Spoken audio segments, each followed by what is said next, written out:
रजनी को बचपन से ही पेंटिंग का बहुत शौक था। वो हमेशा से ही पेंटर बनना चाहती थी, पर उसके माँ और पिताजी ने उसको कभी भी इस चीज के लिए सपोर्ट नहीं किया और उसकी शादी नीरव से हो गई। नीरव रजनी को बहुत प्यार करता था, पर रजनी हमेशा चुपचाप ही रहती। वो इस शादी से खुश नहीं थी। वो ये शादी नहीं करना चाहती थी। उसे तो हमेशा से पेंटर जो बनना था। अपने इस सपने को वो नहीं पूरा कर पाई, इसलिए वो हमेशा उदास रहती थी। रजनी, बहुत ही बढ़िया फिल्म लगी है, कल देखने चले? नहीं जी, कल मुझे बहुत काम है, मैं नहीं जा पाऊंगी। अच्छा तो कोई बात नहीं, संडे को चलते हैं। देखिए, मुझे फिल्म देखना पसंद नहीं है, आपको जाना है तो चले जाइए। नीरव को मना करके रजनी वहां से चली जाती है और अपने बैग को खोलकर उसमें बंद पड़े ब्रश और कलर्स को देखकर रोने लगती है। रजनी, चलो ना कहीं बाहर खाने चलते हैं, कुछ तुम्हारी पसंद का। जी मुझे नहीं जाना, मेरी तबीयत ठीक नहीं है। रजनी वहां से चली जाती है। नीरव को समझ नहीं आता कि रजनी उससे इतना दूर क्यों रहती है। वो जब भी उसके साथ वक्त बिताना चाहता है, रजनी कोई ना कोई बहाना बना देती है। एक दिन घर पर कोई नहीं था। रजनी घर का सारा काम जल्दी से खत्म कर लेती है। घर पर अकेले होने के कारण वो सोचती है कि वो आज पेंटिंग करेगी। वो अपने कमरे में जाकर पेंट ब्रशेस और कलर्स निकालकर जैसे ही कलर मिक्स कर रही होती है कि दरवाजे पर बेल बज जाती है। अब कौन आ गया इस वक्त? इतनी मुश्किल से तो मुझे पेंट करने का मौका मिला है। रजनी दरवाजा खोलती है तो उसकी सास अपनी सहेलियों के साथ खड़ी होती है और सब घर के अंदर आ जाते हैं। अरे बहू, सबको शरबत बनाकर पिला दे, बाहर तो बड़ी गर्मी है। उफ। जी। रजनी पेंट ना कर पाने से उदास हो जाती है।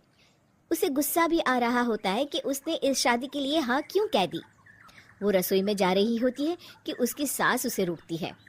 बहू, सबके खाने का भी इंतजाम कर लेना, आज का लंच तो ये सब यहीं करेगी। हाँ। रजनी बिना कुछ कहे रसोई में चली जाती है। सबके लिए खाना बनाती है। सब खाना खाते हैं और रजनी घड़ी देखती है कि ये सब कब जाएंगे ताकि वो अपनी पेंटिंग कर सके। जब शाम होती है तब सब चले जाते हैं अपने घर। अरे बहू, सब तेरे खाने की तो बहुत तारीफ कर रहे थे, सबको बहुत अच्छा लगा खाना। आपको मुझे सुबह बताना चाहिए था ना कि आपकी सहेलियां आ रही हैं। पता भी है कितना वक्त लगा सारा खाना बनाने में। अरे बहू, तू ऐसे कैसे बात कर रही है मुझसे? तो और कैसे बात करूं? मैं इस घर की कोई नौकरानी नहीं हूं कि इतना काम करूंगी। रजनी अपने कमरे में जाकर दरवाजा बंद कर लेती है। शाम को जब नीरव आता है तो उसकी माँ उसे पूरी घटना के बारे में बताती है। क्या रजनी ने आपसे इस तरह बात की माँ? हाँ, और पता नहीं उसे क्या हो गया है, शाम से बाहर भी नहीं आई है। मैंने तो कई बार आवाज दी, खाना भी नहीं खाया उसने। तू ही बात करके देख ले बेटा। नीरव अपने कमरे का दरवाजा खटखटाता है। रजनी, दरवाजा खोलो, मैं हूँ। रजनी दरवाजा खोलती है और फिर वापस जाकर अपने बिस्तर पर लेट जाती है। रजनी, माँ से बात करने का ये क्या तरीका है? मैंने कोई गलत बात नहीं की है। अरे तुम क्यों ऐसे बर्ताव कर रही हो सबके साथ? क्या तुम इस शादी से खुश नहीं हो? रजनी कुछ नहीं बोलती। अरे बताओ मुझे रजनी, क्या ये शादी तुम्हारी मर्जी के खिलाफ हुई है? हाँ, मैं ये शादी कभी नहीं करना चाहती थी। तुमसे क्या, मैं किसी से भी शादी नहीं करना चाहती थी। रजनी रोने लगती है। चुप हो जाओ रजनी, बताओ मुझे, तुम क्यों नहीं करना चाहती थी शादी? रजनी बेड के नीचे से अपने पेंटिंग्स, कलर्स, ब्रश, पेपर्स निकालती है। इतने में उसकी सास भी कमरे में आ जाती है। ये देख रहे हो, ये थे मेरे सपने। मैं पेंटर बनना चाहती थी, पर माँ पापा ने कभी सपोर्ट नहीं किया और मेरी शादी करवा दी। मेरे सारे सपने टूट गए। हर वक्त बस गुस्सा आता रहता है मुझे।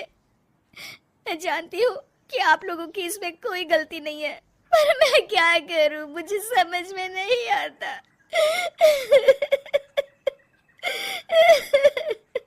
रजनी फूट फूट कर रोने लगती है। मुझे माफ कर दीजिए, आप दोनों के साथ मैं बहुत बुरा बर्ताव कर रही हूँ। अरे रजनी बेटा, चुप हो जाओ तुम। नीरव पानी लेकर आता है। ये लो पानी पियो और शांत हो जाओ। रजनी पानी पीती है और उसकी सास पेंटिंग्स देख रही होती है। अरे नीरव, हमें तो पता ही नहीं था कि हमारी बहू कलाकार है। अरे कितनी अच्छी पेंटिंग्स बनाई है, देखो तो। ये वाली तो मैं अपने कमरे में ले जाऊंगी। आपको ये पेंटिंग्स अच्छी लगी? अच्छी नहीं, बहुत अच्छी लगी। और तुमने हमें बताया क्यों नहीं? तुम जब चाहे पेंटिंग कर सकती हो रजनी। हम तुम्हारे सपनों को पूरा करने में तुम्हारा पूरा साथ देंगे। हाँ बेटा, हम कला की कद्र करते हैं। हम कलाकार तो नहीं, पर मुझे गर्व है कि मेरी बहू एक कलाकार है। रजनी, नीरव और सास तीनों हंस पड़ते।